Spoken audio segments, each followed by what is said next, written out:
Okay, welcome back. Alright, so for example 1 here, it says Jamal, Ethan, and Alberto are competing with 7 other boys to be on the school's cross-country team. Only the fastest 3 runners in a trial race will represent the school. What are the chances or probability that Jamal, Ethan, and Alberto will represent their school? Alright, so if we start out with saying probability, whoop, I gotta get my pen. Probability is equal to number of favorable outcomes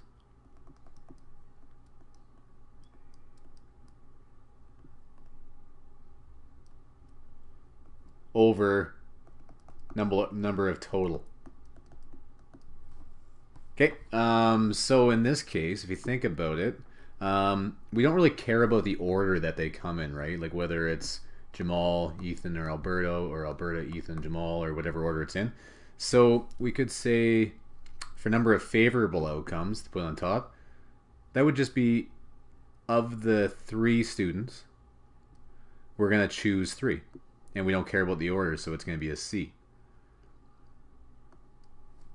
So looking at this top part here too, what would that be? Well, that'd just be 1, right? There's only one way to pick all 3 students. So that right there would be 1. And then number of total outcomes. Well, for this one, what we need to do is say, well, there are 10 possible students, right? Including those 3. But we're only going to choose 3 of them, so that would be our total. And this just ends up being 1 over 120. There was one chance to pick all 3 of the students. There was only one way to pick all 3 of the students. But there were 120 total ways to get 3 people from those 10. So favorable on top, total on the bottom. The other thing we could have done here, I'll just show you quickly, is we could have said 3P3.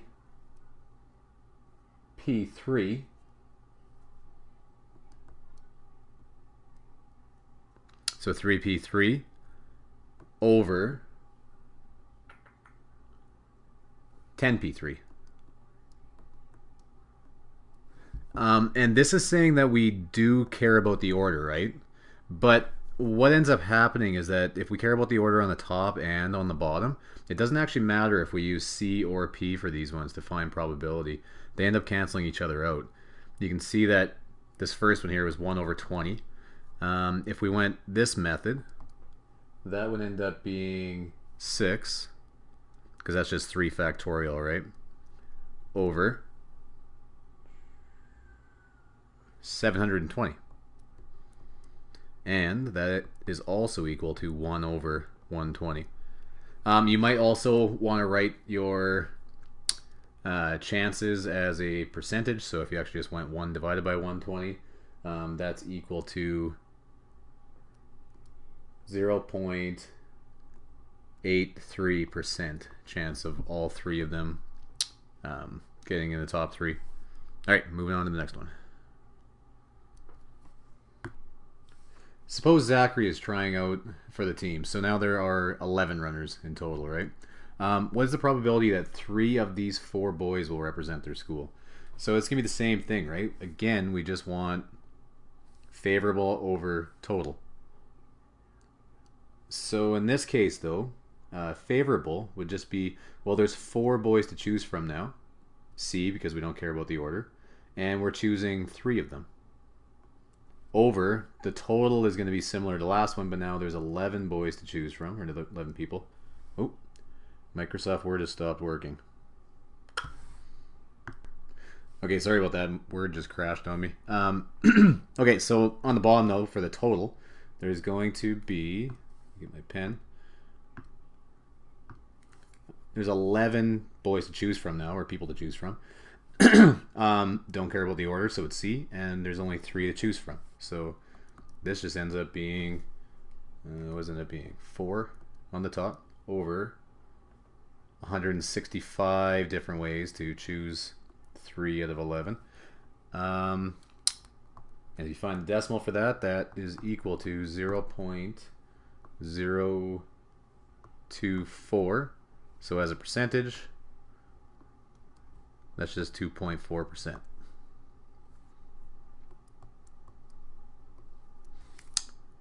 All right. Next one says, determine the probability that in a family with 3 children, at least one is a boy. All right, Gate. So I'm going to start off by saying, so same thing, probability is going to be, well, favorable outcomes in top over total outcomes. If I look at the total outcomes, number of different ways that the 3 children can be arranged there. If you think about it, if we have like 1, 2, 3 children, in the first one, well, there's 2, right? There's 2 ways that could be either a girl or a boy. The second situation, 2. And the third situation, 2. So using that fundamental counting principle, we say 2 times 2 times 2 is 8. So there are 8 possible ways that they could be. But the question says at least one is a boy. So there's 2 ways we can do this. We can do the indirect method or the direct method. The direct method would involve us, what we would have to do is do different situations. So you'd have to have like case 1 where you had exactly 1 boy.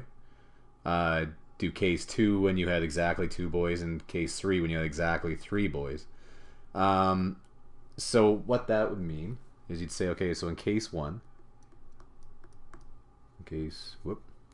not factorial, case 1,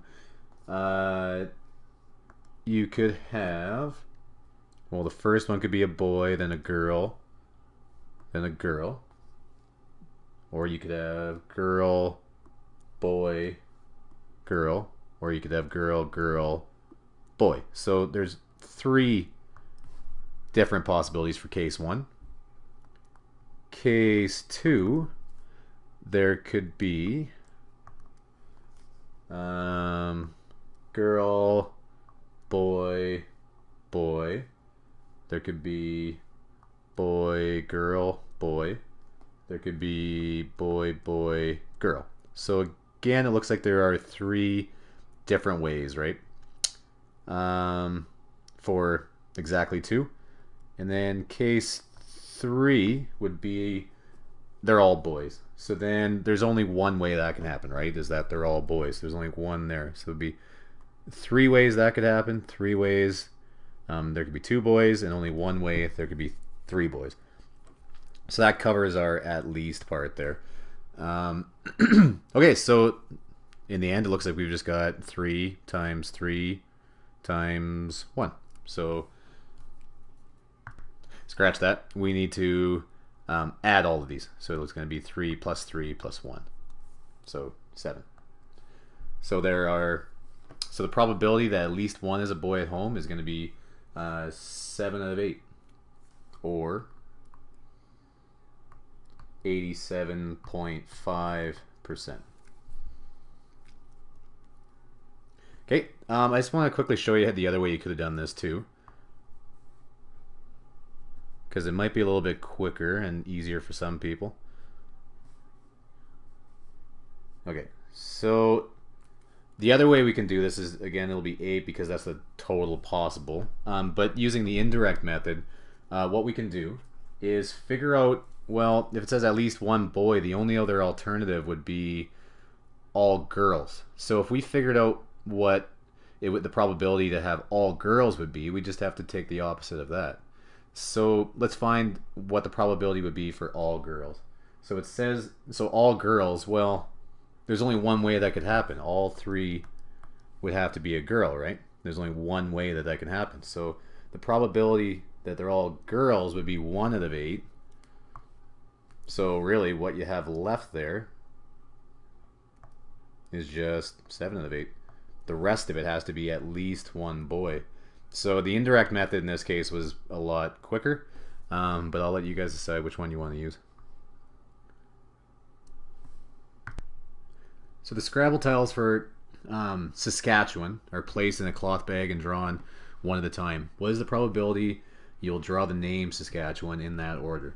Alright, so we've done ones kind of like this with words before, where we have to figure out how many possible ways there are to arrange those letters. So that's what we're gonna do. So first off, let's just see how many ways can we arrange these letters, um, one at a time out of the bag. All right, so there are 12 total letters. So let's say it'd be 12 factorial if they were all different letters.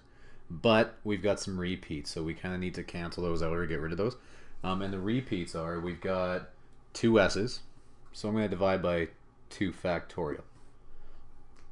And 3 A's, so I'm going to divide by 3 factorial to get rid of those repeats. So this is what we get. If we figure out what this is, this will be our total number of ways, right? So that'll go on the bottom. So that is 39,916,800. All right, so for probability, it's just number of ways that we want over total number of outcomes. Well, the total number was this, so 39916,800. And how many ways are there to spell the word Saskatchewan like that? Well, there's only one way. There's just this way, right? So in the end, that's just 1 over 39,916,800. Okay, so this one's running a little long, so I'm going to do the next two in the next video.